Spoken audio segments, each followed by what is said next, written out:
9.1 exercise में जो first question है उसमें कहा गया है a circle artist is climbing a 20 metre long rope. एक सर्कस आर्टिस्ट है 20 मीटर लॉन्ग रोप क्लाइंब करने की कोशिश कर रहा है which is tightly stressed and tied from the top of a vertical pole to the ground. कहा जा रहा है कि एक वर्टिकल पोल है, एक रोप है, ठीक है। ये रोप जो है ये पोल होगा। पोल हमेशा क्या होगा, वर्टिकली इसको ग्राउंड में इंसर्ट किया होगा इस पोल को। ये 90 डिग्री है, ये रोप बांधा होगा, यहाँ पे है ग्राउंड से बांधा हुआ पॉइंट।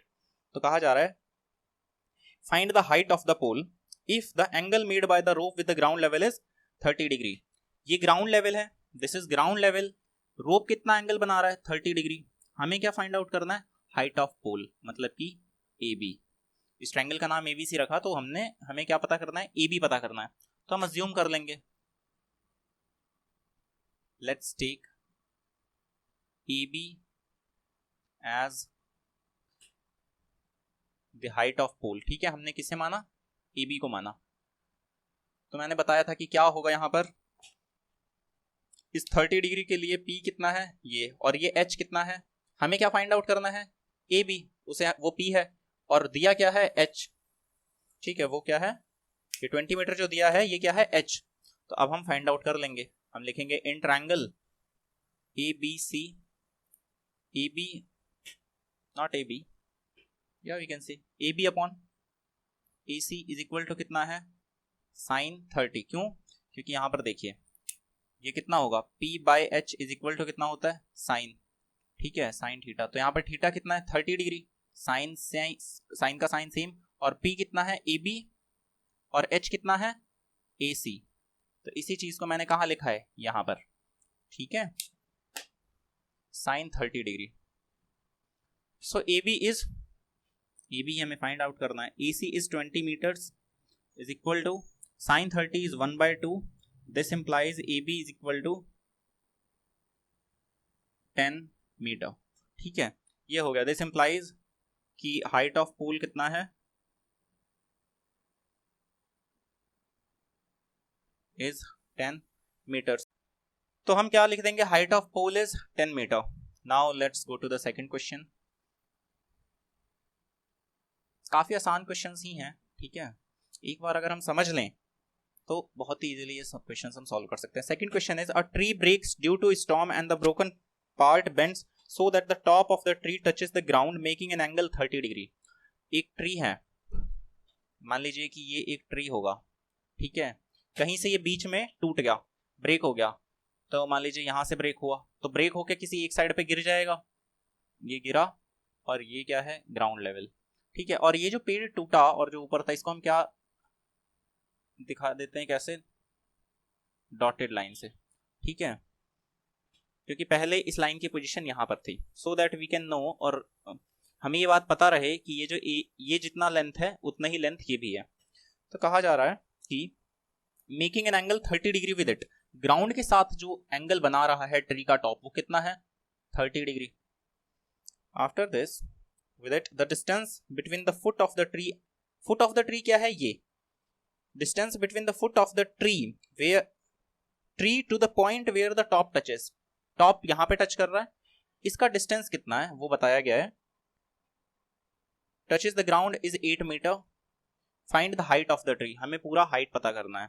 ठीक है, तो मान लीजिए ये है A, this is B, this is C, this is D, here it is 90 degree. हम ट्री को क्या अज्यूम करेंगे कि ये वर्टिकली उगा होगा, बिल्कुल सीधे सीधे। ठीक है, सो लेट्स अज्यूम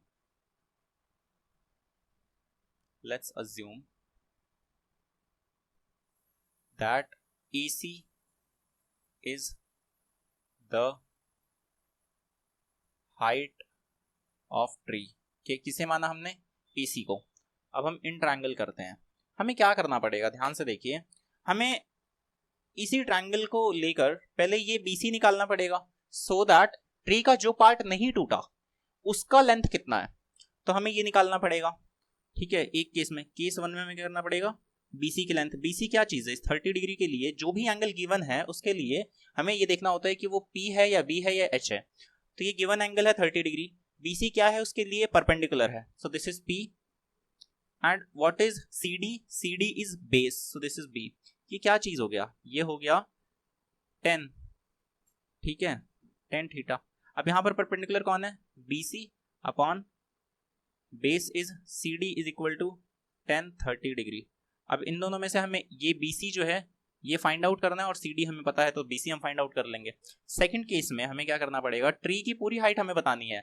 हमसे ये नहीं पूछा गया कि ट्री जो है उसकी वो वाली सिर्फ हाइट बताइए जो नहीं टूटी है, तब तो हम बीसी से ही बता देते कि सिर्फ बीसी है जो नहीं टूटा है। लेकिन हमें क्या बताना है? Complete height. तो कंप्लीट हाइट हम कैसे बताएंगे?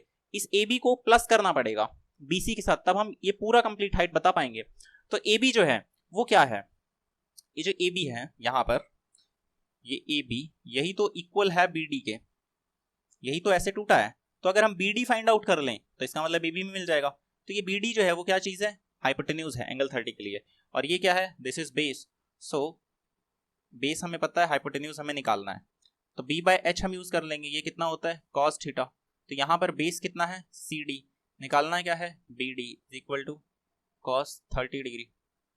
इसमें भी जो बी डी है वो हमें फाइंड आउट करना है, सी डी हमें पता है, तो बी डी हम इजीली क्या करेंगे? फाइंड आउट कर लेंगे।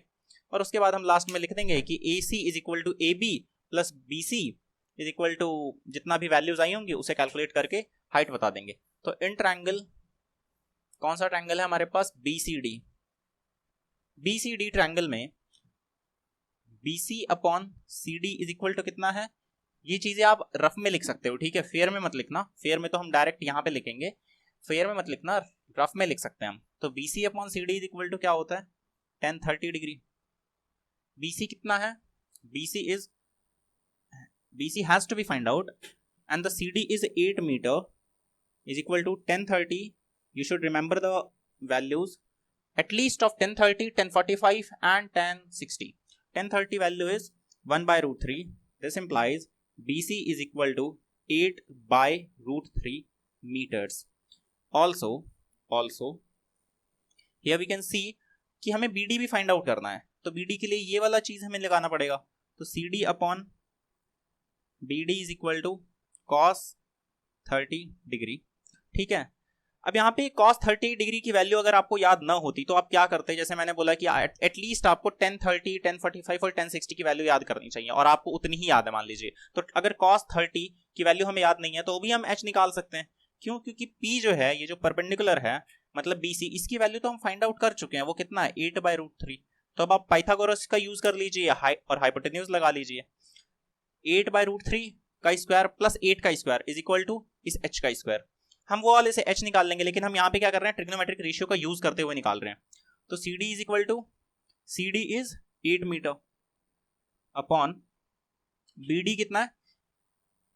BD हमें फाइंड आउट करना है, is equal to cos 30। cos 30 जो होता है वो होता है √3/2।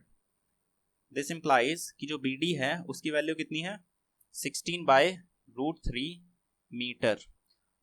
दिस इंप्लाइज ये जो हाइट है, पूरी हाइट वो कितनी होगी? AC इज इक्वल टू कितना है? AB, okay, AB plus BC is equal to, AB की जगह हम क्या लिख सकते हैं? BD लिख सकते हैं, BD प्लस BC। ऐसा क्यों? ऐसा इसलिए क्योंकि जो AB है वो इक्वल है BD के।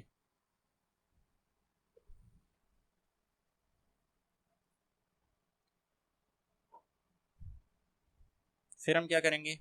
AC is equal to 8, BD की वैल्यू 8 नहीं है, BD की वैल्यू है 16 by √3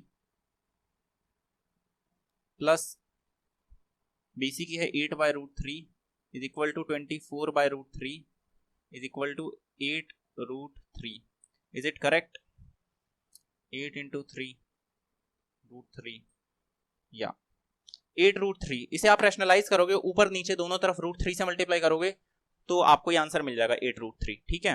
दिस इंप्लाइज कि height of tree is equal to 8 √3 metre, और ये भी मीटर है, ठीक है। इस तरह से हम फाइंड आउट कर लेंगे ट्री के हाइट को। यहां पर क्या हुआ? हमें 2 बार करना पड़ा, हालांकि सिंगल ट्रायंगल ही इन्वॉल्व था। ऐसा इसलिए क्योंकि हमें दो साइड निकालनी थी, ठीक है, एक बार हमको परपेंडिकुलर निकालना पड़ा, एक बार हमें हाइपोटेन्यूज निकालना पड़ा, इसलिए हमें दो बार ट्रिग्नोमेट्रिक रेशियोज का यूज करना पड़ा। घबराना नहीं है उससे।